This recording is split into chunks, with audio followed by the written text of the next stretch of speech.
Magandang hapon po sa inyong lahat. Ako po si Edmart A. Valles. Mula sa grade 1 Blueberry.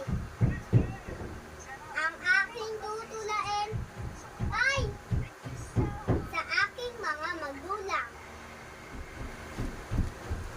Sa aking mga magulang ni Jerome Apilla. Kayo ang dahilan ng aking hininga.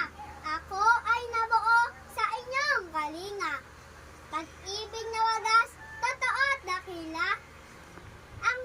Ang siyang nagbigay ng lakas at sigla. Hinubog ang aking damdamin at diwa. Kasama ko kayo sa ngiti ko't luha. Sa aking pagtulog sa gabing madilim, nagbabantay kayo hanggang sa mahimbing. Hindi hahayaan, lamok ay kulitin, pati ng init, pilit papawiin. At kung ako man ay tuluyan magising, nakangiti kayo sa pagsalubong sa akin.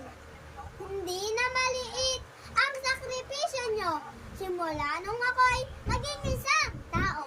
Kaya naman may mga pangako. Mga utos at hiling ay susundin ko. Igagalang ko kayo